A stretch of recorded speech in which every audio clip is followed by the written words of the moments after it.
Hello అండి. ఈరోజు recipe వచ్చి చికెన్ బిర్యానీ అండి. ఇది నేను చేసే ప్రాసెస్‌లో మీతో షేర్ చేసుకుంటున్నాను. ఈ విధంగా మీరు ఒకసారి ట్రై చేయండి. ఎలా వచ్చిందో కింద కామెంట్‌లో చెప్పండి. రెసిపీ చూద్దాం రండి. ముందుగా ఉప్పు, పసుపు వేసి కడిగి పెట్టుకున్న చికెన్‌లో ఉప్పు, కారం, గరం మసాలా, పసుపు, ఫ్రెష్‌గా దంచి పెట్టుకున్న అల్లం వెల్లుల్లి పేస్టు, కొంచెం పెరుగు కలిపి మ్యాగ్నేట్ చేసి పక్కన పెట్టుకోవాలండి. తర్వాత స్టవ్ ఆన్ చేసి ఏదైతే బిర్యానీ చేద్దామో ఆ గిన్నె పెట్టుకొని ఒక స్పూన్ నెయ్యి, నూనె కూడా వేసుకొని దీనిలో మనం వేడి చేసుకోవాలండి. తర్వాత హోల్ గరం మసాలాలనేది కూడా వేసుకుందాం దీనిలోనే. లవంగాలు, ఇలాచీ, మిరియాలు, షాజీరా, దాల్చిన చెక్క, మరాఠా మొగ్గ, ఆకు అనేది వేసుకొని మొత్తం వేపుకోవాలండి. ముందుగా మనం పచ్చిమిర్చి, ఉల్లిపాయలను కూడా సన్నగా తరిగి పక్కనుంచుకోవాలండి ఇవి వేగే లోపల.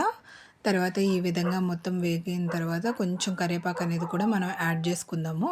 కరివేపాకు కూడా వేపుకోవాలండి. ఇది కొంచెం వేగిన తర్వాత మనం దీనిలో ఉల్లిపాయలు, పచ్చిమిర్చి కూడా వేసుకుని రెడ్ కలర్ వచ్చేంత వరకు వేపుకోవాలి. కొంచెం గోల్డెన్ కలర్ వచ్చేంత వరకు ఆనియన్స్ అనేది మనం వేపుకోవాలండి. ఒకసారి ఈ ప్రాసెస్‌లో మీరు కూడా ట్రై చేయండి. నేను ఇంట్లో చేసేది మీకు చూపిస్తున్నాను. ఏమన్నా మార్చాలి అనుకుంటే కింద కామెంట్‌లో చెప్పండి. నేను నెక్స్ట్ టైము వాటిని మార్చి చేస్తాను. తర్వాత ఫ్రెష్‌గా దంచి పెట్టుకున్న అల్లం వెల్లుల్లి పేస్ట్‌ని కూడా దీనిలో వేసి మనం వేపుకుందాము. పచ్చి వాసన పోయేంత వరకు మనం అల్లం వెల్లుల్లి పేస్ట్ అనేది వేపుకుందాము. ఈ విధంగా వేగిన తర్వాత దీనిలో మనం ముందుగా కడిగి పెట్టుకున్న పుదీనా, కొత్తిమీరను కూడా దీనిలో మనం వేసుకొని వేపుకుందామండి. ఇది మొత్తం వేగే లోపల మనం ఒక టమాటా, మీడియం సైజు టమాటాను కూడా కట్ చేసి పక్కన ఉంచుకుందాము. ఇది మొత్తం వేగిన తర్వాత దీనిలో కూడా మనం టమాటా అనేది యాడ్ చేసుకుందాము.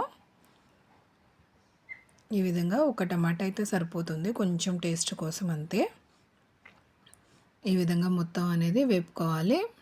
టమాటా అనేది కొంచెం మూత పెడితే తొందరగా మగ్గిపోతుంది. ఇలా మగ్గిన తర్వాత దీనిలో మనం మ్యాగ్నేట్ చేసి పెట్టుకునే చికెన్ అనేది మనం దీనిలో యాడ్ చేసుకుందాము. ఉప్పు వేసానండి. ఉప్పు అనేది వేసాను. ఉప్పు అనేది ముందు వేస్తే మనకి ముక్కకు అనేది పడుతుంది. ఈ విధంగా కొంచెం వేగిన తర్వాత మనం దీనిలో చికెన్ అనేది వేసేసుకుందాము. చికెన్ అనేది వేసుకుని మూత పెట్టుకొని మగ్గ పెట్టుకోవడమేనండి. చికెన్లో వాటర్ వచ్చేంత వరకు మనం మగ్గ పెట్టుకోవాలండి. ఈ విధంగా చూస్తున్నారు కదా, ఈ విధంగా మొత్తం మగ్గ పెట్టుకున్న తర్వాత ఆ వాటర్ అనేది మొత్తం ఇంకిపోవాలండి. ఈ విధంగా మొత్తం మగ్గిన తర్వాత మనం దీనిలో గరం మసాలా అనేది వేసుకుందాము. గరం మసాలా అనేది ఇంట్లో ప్రిపేర్ చేసిందే వేస్తానండి నేను ఎక్కువ శాతం. ఈ విధంగా మొత్తం గరం మసాలా అనేది వేసుకున్న తర్వాత మనం ముందుగా నానబెట్టుకున్న బాస్మతి రైస్ని కూడా దీనిలో మనం వేసుకుందాము.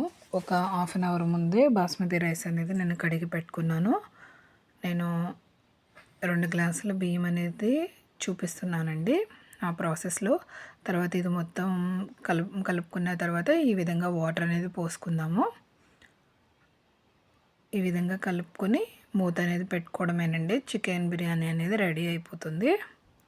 ఈ విధంగా మొత్తం మసాలా అనేది దానికి పట్టేంత వరకు మనం కలుపుకొని మూత పెట్టేసుకోవడమేనండి. సిమ్లో పెట్టి ఉడకబెడితే సరిపోతుంది. ఈ విధంగా బిర్యానీ అనేది రెడీ అయిందా లేదా అనేది మనం ఒక గరిటె పెట్టి చూసుకుంటే సరిపోతుంది. బిర్యానీ అనేది అయిపోయిందండి. చికెన్ బిర్యానీ మా నిర్వాణకైతే చాలా ఇష్టం అండి. బిర్యానీస్ అనేది, ఫ్రైడ్ రైస్లు ఇవన్నీ బాగా ఇష్టంగా తింటాడు. మా కృతిక్ కోసమే ఎక్కువ చేస్తాను. మా రెసిపీస్ కనుక మీకు నచ్చితే లైక్ చేయండి, షేర్ చేయండి, ఫాలో చేయండి. మా వీడియోస్ ఏమన్నా ఉంటే మీరు చెప్పండి. Thank you.